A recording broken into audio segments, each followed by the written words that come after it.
আজকের এই মাহফিলটাকে সুন্দর করার জন্য আমাদের ইউনূস স্যার, আমাদের ওসি মহোদয়, প্রশাসন আমাদেরকে যথেষ্ট সহযোগিতা করেছেন। এমনকি এই মুহূর্তে ইউনূস স্যার এবং ওসি মহোদয় মাহফিলে আছেন।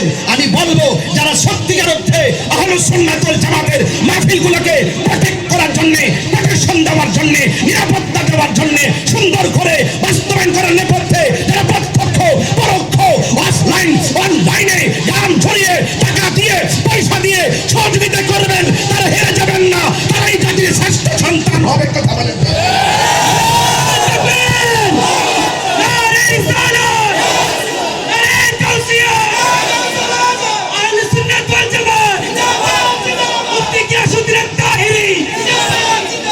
নবীর পক্ষে আমরা আসি না নাই? হাত তুলবেন, আসি না নাই? এই জন্য আমার যুবক ভাইরা, কেন আপনি নবী নবী করবেন? কেন আপনি নবীর পক্ষে থাকবেন? আপনি তো কবরে যাবেন, গিয়ে দেখবেন কবরে কেউ নাই, যিনি আপন হবে তিনি মদিনাওয়ালা। একটু বড় করে বলুন সুবহানাল্লাহ, আওয়াজ করে বলুন আল্লাহু আকবার।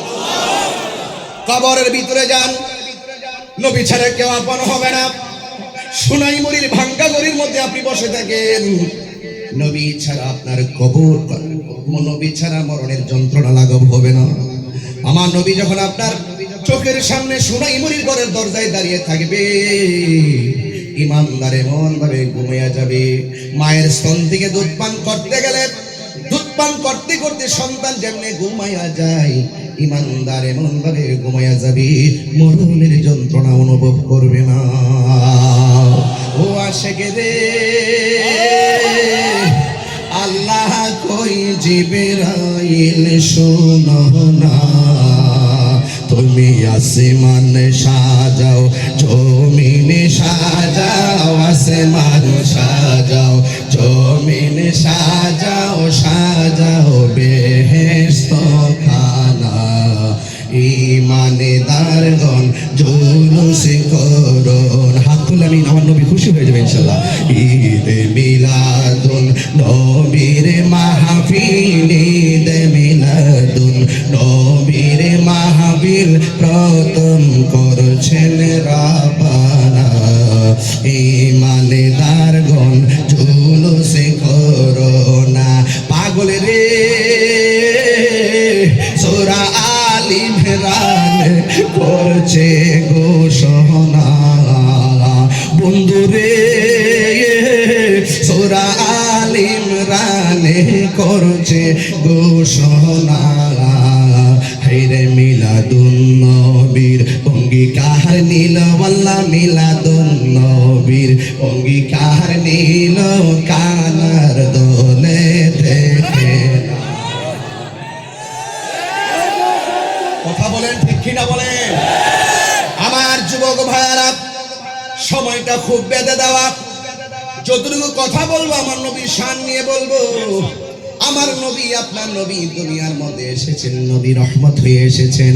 বন্ধুরে আমার, একটু দরদ মাখা শরীর নিয়ে বসে যান রে বাবা। আমার নবী মরণের আপন হবে, আমার নবী কবরের সাথী হবে, আমার নবী এমন একটা ময়দানে আপন হবে রে। এই সোনাইমুড়ির মাঠটা দেখলে সহজে বুঝতে পারি, মাথায় যেন রৌদ্র না লাগে।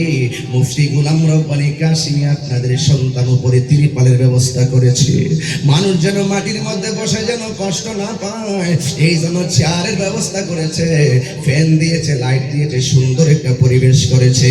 মাথার উপরে তিরপালটা কেন দিল?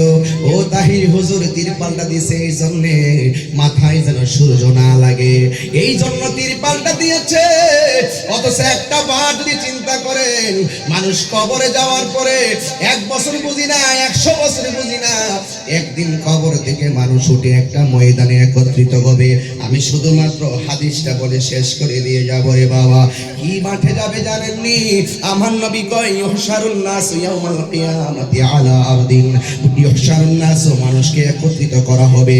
কোথায় একত্রিত করা হবে? ইয়াউমাল কিয়ামাতে, কিয়ামতের দিন, মানে হাসরের ময়দান। আলা আরদি, একটা জমিনের মধ্যে সকল মানুষদেরকে একত্রিত করা হবে। বাইদা আফরা, ওই ময়দানটা কেমন জানুনি গো?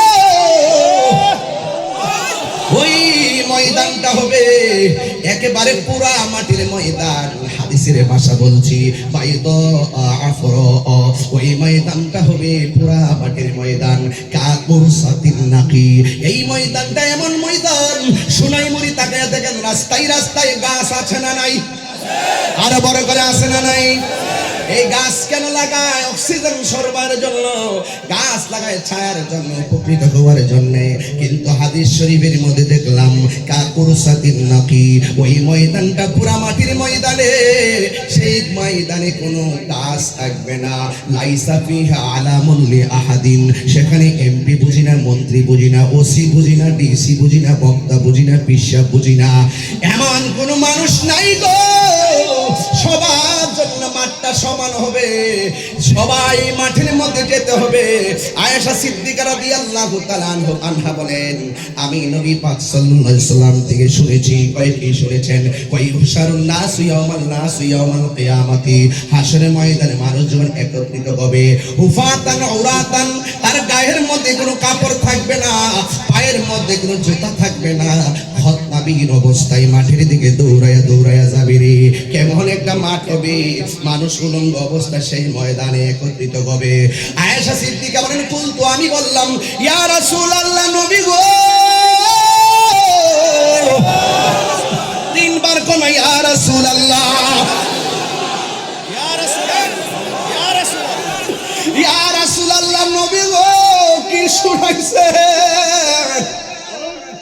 মানুষের পায়ে জুতা থাকবে না, মাঠটা হলো আংরার মাঠ, মাঠটা হলো পুরা মাটির মাঠ। এক রাওয়ায়াতে দেখলাম তামার মাঠ। জুতা যদি না থাকে গো, কেমনে মাঠে উঠবে?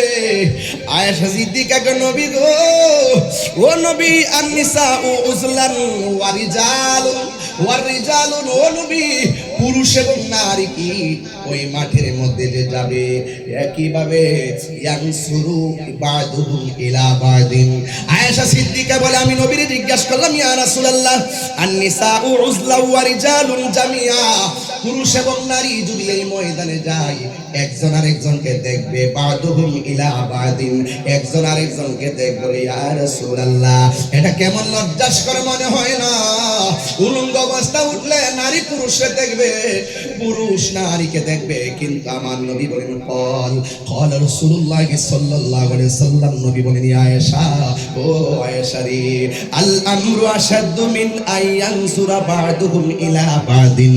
ও আয়েশা রে, হাশরের ময়দানটা এমন হবে রে, তুমি বলতেছো কেউ কাউরে দেখবে কিনা? না রে, না না না, কেউ কাউরে দেখবে না। গাদটা পাকা করে উপরে উঠানো হবে, উপর দিকে তাকায় উঠবে, মাথার 8 বিঘা উপরে সূর্যটা থাকবে, এমন ভাবে সূর্যটা তোমার আমার মাথার মধ্যে এমন একটা তাপ মারবো গো, এমন একটা তাপ দিবে, বাতের মার যেমন করে খুলে খুলে পড়ে যায়। আল্লাহু আকবার! আইরে গোলাম রব্বানি কাশিমি, উপরে তিরপাল দিছে, রৌদ্রে যেন না লাগে। এই রৌদ্রের তাত্ত্বিকতা আমাদের অনুভব হয়। হাশরের ময়দানে মানুষ যেই মাঠে উঠবে, কোনো গাছ থাকবে না, পুরা মাটির মাটি থাকবে, আংরার মাটি থাকবে, উলঙ্গ অবস্থায় ময়দানে উঠবে।